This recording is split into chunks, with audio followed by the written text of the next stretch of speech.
Isang mahalagang desisyon ang haharapin ng teen housemates. Handa na ba kayo?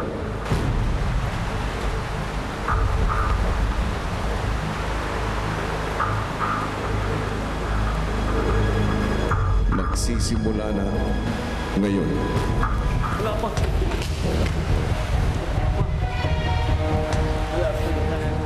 I chose to take the flag. In my whole life, that is biggest, most important decision of my life so far.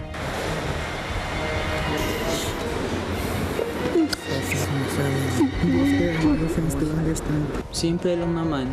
Pinaglalaban ko ang kapatid ko, pinaglalaban ko ang pamilya ko, siyempre pinaglalaban ko rin ang sarili ko po. I understand you, Christian. I understand you, Young. I love you guys, yeah. Whatever happens, I love you guys so much, yeah. Kaya po ako nandito na para sa pamilya ko po to. Tsaka sa pangarap ko din po, kuya. Sobrang naiyak ako kasi akala ko talaga walang kukuha na lahat kami tatapusin namin yung 7th lucky task. I want to make them proud of me. I want to give them a reason to smile. Lahat po sila, kuya, napamahal na sa akin. Kung ano yung pangarap nila, parang pangarap ko na rin. Guys, okay?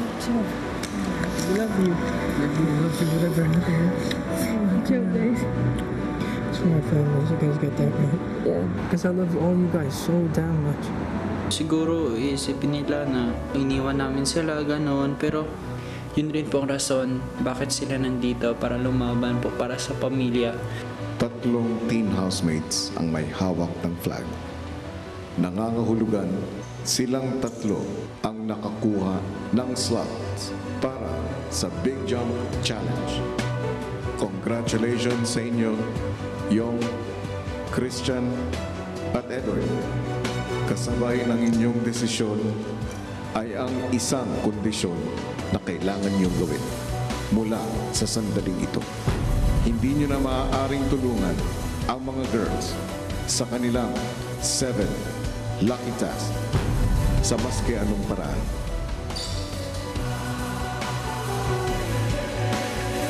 Muli, congratulations. Congrats! See you in the Big Jump Challenge. My mother always wants me. Laging ina-achieve ko lahat. Pero this time po, kuya, ako po talaga yung nag-decide na kahit pangarap na pangarap ko po na makapasok, kuya, sa Big 2, hindi po ako kukuha po, kuya, ng flag. Guys, I eat mo na.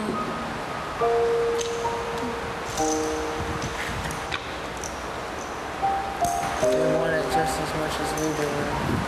Things will change. Kaya konsensya ko. Yeah, I want to make my family proud. I don't know if they would be proud of me if I let go of this flag. Kaya natin yung task. Pero, tatanong kita, bakit mo di pinuha ang flag? Ikaw, Timay, bakit? Gusto ko mabigyan ng pagkakataon ng Big 3. Pangalawa, ayoko yung mananalo ako na may bigat sa puso ko.